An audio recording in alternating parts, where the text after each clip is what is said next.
Donc il y a la bracha, quand on a dit il y a la bénédiction, il y a nefashot, la prière de nefashot après avoir mangé des fruits qui ne sont pas d'Israël.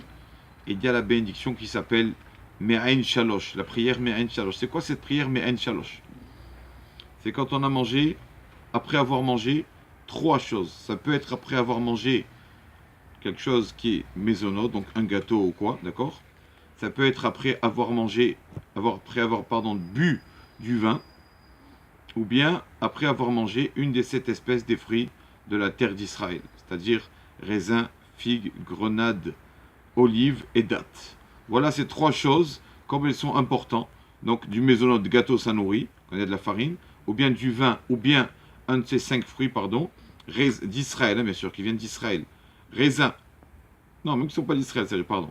Ces cinq fruits, raisin, figue, grenade, olive et date. Alors on fait la prière qui s'appelle Me'en Shalosh, le concentré de Shalosh, des trois prières du Birkat Amazon. D'accord? Donc, comment on fait? Il y a la prière, tout change d'après d'après ce qu'on a mangé, mais comment on finit la prière? À la fin, Baruch Ata Hashem, béni sois-tu Hashem, à l'arrêt sur la terre.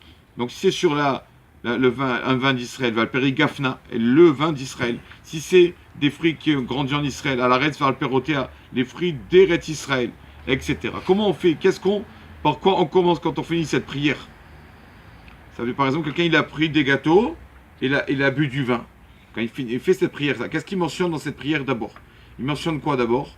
Il mentionne l'ordre. Toujours, on sait que dans l'ordre, quand tu commences par quoi? À part le Shabbat, quand on fait le kiddush, quand tu es à table en semaine, tu fais d'abord mésonote ou le vin? Toujours mésonote, oui ou pas? Après le vin et après les fruits. Donc c'est pour ça que, pareil, dans cette bénédiction, quand tu as mangé par exemple de tout, d'accord, des mésonotes, du vin et des fruits, un de ces cinq fruits-là, tu fais à la fin Baruch Ata Hashem, à la Haaretz, à la Mechia, donc sur Mechia c'est le mésonote, vers la Geffen et sur le vin, vers la Perot et sur les fruits. Comme ça on mentionne à la fin. Il faut la prendre cette prière, parce que c'est courant. D'accord, quand on mange des dattes ou qu'on mange ou quand après avoir bu un verre de vin ou après avoir mangé des gâteaux, souvent on mange deux, trois gâteaux ou un pain au chocolat ou quoi, ça arrive souvent. On doit faire cette bracha al-mechiyar, on la connaît pas, on la fait pas. On n'a pas le droit de faire une autre à la place, nefashot ou quoi. Donc il faut apprendre cette prière, voilà.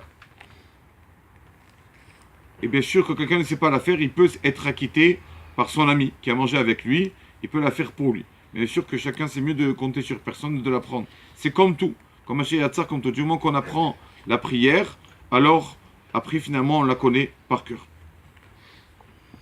Il raconte ici sur que souvent après Shavuot, une personne se dit, bon, on a reçu la Torah, mais moi, j'arriverai pas. C'est trop dur, c'est trop long, c'est trop compliqué. Et la personne, donc, il croit qu'il doit tout connaître toute la Torah, et il abandonne un peu. Alors, il amène une histoire qui s'est passée dans la yeshiva de Vologine, une yeshiva connue. Est arrivé un invité dans cette yeshiva qui était Rabbi Aizel Harif, un rave très très fort. Il arrive à la yeshiva, 300 élèves là-bas, et il leur fait un petit cours de Torah. À la fin du cours de Torah, il leur dit, regardez, je suis venu ici pour 2 jours. Et je suis venu pour vous faire un cours de Torah, mais aussi pour trouver un shidour. Je veux trouver un beau-fils pour ma fille. Je dois marier ma fille. Alors je vais vous poser une question de Torah, une question profonde. Et celui qui me répondra, il méritera de prendre ma fille. Qui ne veut pas la fille de ce Rav Rabbi Ezel Harif?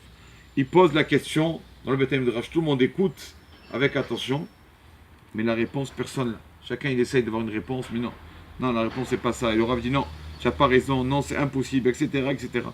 Pendant 2 jours, tous les élèves, 300 élèves à Yeshiva de Vologine, personne n'arrive à répondre à la Yeshiva à la question de Rabbi Aizel Harif. Après 2 jours, tout triste, il repart chez lui. Il dit au cocher, ça y est, on y va, il n'y a personne. Donc, ils s'en vont, ils disent au revoir à tout le monde. Et quand il se met dans la charrette et commence à voyager, alors il y a un des élèves, il voit derrière un des élèves qui dit Rabbi, Rabbi, un des élèves qui court, il dit ah, peut-être qu'il a trouvé la réponse. Et il court après lui, il court après lui. Donc il arrête la charrette. Oui, alors, mais mon fils, tu as trouvé la réponse? Dis-moi. Il va dire Rabbi, non, j'ai pas la réponse. Et alors, qu'est-ce que tu veux? Moi, je suis venu pour quelqu'un qui a la réponse pour le marier à ma fille. Il lui a dit d'accord. Je ne prendrai pas votre fille, mais je veux quand même connaître la réponse à la question. Même si je ne serai pas votre fille. J'ai une belle question. Je dois avoir la réponse et tout. Indépendamment d'avoir votre fille ou pas. Alors il lui a dit le Rav. Voilà, c'est ça ce que je voulais. Je savais que cette question était tellement puissante que personne n'aurait répondu. Mais ce que je cherchais, c'est que toi, je veux la personne qui veut savoir. Une personne n'arrive pas et ne comprend pas, c'est une chose, mais montre au moins que tu veux. Comme tu as voulu, tu vois, on voit que tu aimes et tu as voulu connaître la réponse. Toi qui mérites, ma fille. Il dit qu'Hachem, il demande comme ça à la personne. Il n'a pas dit de tout connaître, de tout savoir par cœur. Et Hachem, il a dit à la personne, d'abord montre que tu veux. Fais un effort, essaye, va chercher, va au cours de Torah, va écouter. Après, si tu n'y arrives pas, c'est une chose. En général, on arrive quand on veut, on peut. Donc, il dit voilà la morale d'après Shavuot. Hachem, il demande que la personne, juste, il fasse le pas et il soit demandeur de Torah. Baruch Adonai Leolam. Amen.